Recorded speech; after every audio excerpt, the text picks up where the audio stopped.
No século XVI, o Japão estava longe de ser um país unificado. Era uma terra marcada por guerras constantes, alianças frágeis e disputas pelo poder.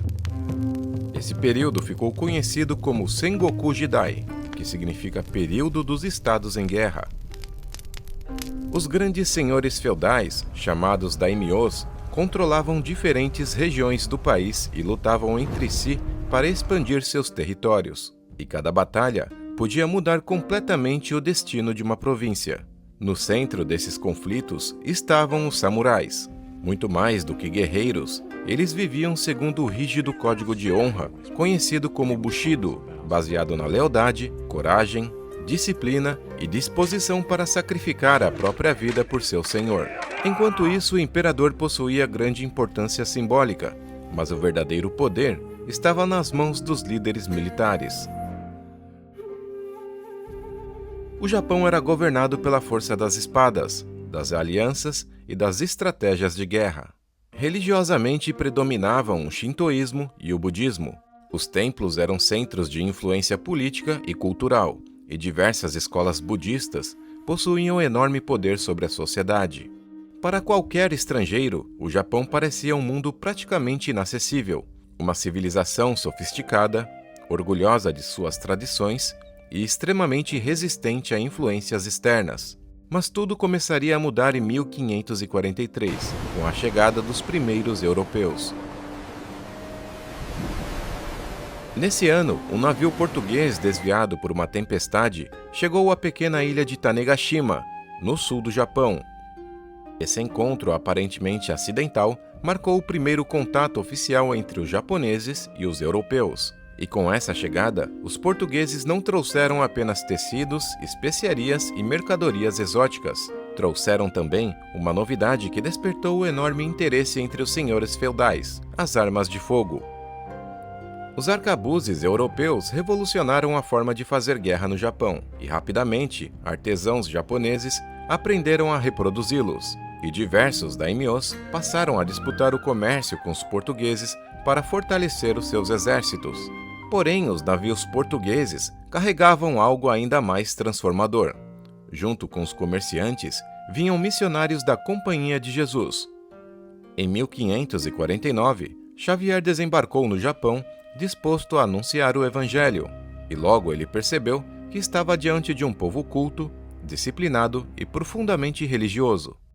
Os missionários aprenderam a língua japonesa, estudaram seus costumes e buscaram apresentar a fé cristã de maneira compreensível, e aos poucos começaram a surgir os primeiros que criam em Cristo. O que ninguém imaginava era que essa nova religião logo despertaria tanto entusiasmo quanto desconfiança. Para alguns, o cristianismo representava uma oportunidade política e comercial. Para outros, era uma ameaça capaz de transformar completamente a identidade do Japão. E foi justamente nessa mistura de interesse e fé que marcou o início da expansão do cristianismo entre os samurais e os grandes senhores feudais. Os navios portugueses eram a principal ligação do Japão com o comércio europeu. Além da seda chinesa, os navios traziam armas, pólvora, metais preciosos e diversos produtos altamente valorizados. Receber esses navios significava riqueza e poder. Por conta disso, muitos daimyos passaram a acolher os missionários cristãos. Houve senhores feudais que aceitaram o batismo por conveniência. Outros permitiram a construção de igrejas simplesmente porque isso fortalecia suas relações comerciais. Mas reduzir a história do cristianismo do Japão a interesses políticos seria um grande erro. Enquanto alguns enxergavam vantagens materiais, milhares de japoneses encontraram no Evangelho algo muito mais profundo. A mensagem de um Deus que ama todas as pessoas, oferece perdão, misericórdia e vida eterna, tocou o coração de gente comum, samurais, camponeses e até grandes líderes militares. Muitos desses convertidos permaneceram fiéis mesmo quando deixaram de receber qualquer benefício político. Alguns perderam cargos, riquezas, suas próprias famílias e mais tarde entregaram até a própria vida por causa da fé. Foi nesse contexto que surgiria uma das figuras mais impressionantes da história cristã japonesa, um poderoso samurai que escolheu perder tudo ao invés de renunciar a Cristo. Seu nome era Takayama Ukon, batizado como Dom Justo. Ele não era um guerreiro qualquer. Ukon era um daimyo, um senhor feudal poderoso, comandante de exército e dono de vastas propriedades. E diferente de muitos de seus pares, a sua fé não era uma estratégia política, era a essência de quem ele era. Quando o Japão começou a ser unificado, o novo governante supremo chamado de Toyotomi Hideyoshi percebeu que a lealdade dos cristãos a Deus era maior que a lealdade ao império. E desse modo, o decreto foi implacável. Todos os líderes cristãos deveriam abandonar a fé ou perderiam tudo. E para um samurai, perder suas terras e seu título era pior do que a morte. Era a desonra total. E muitos cederam. Mas Takayama Ukon fez uma escolha impensável.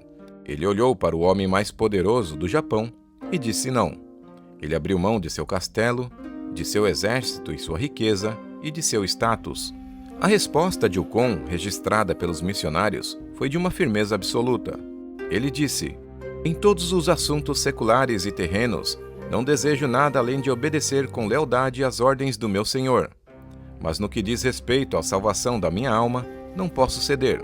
Por amor ao Criador do Universo, estou pronto para perder o meu feudo, minha propriedade e minha própria vida. Ele escolheu a pobreza e o exílio ao invés de negar a Cristo.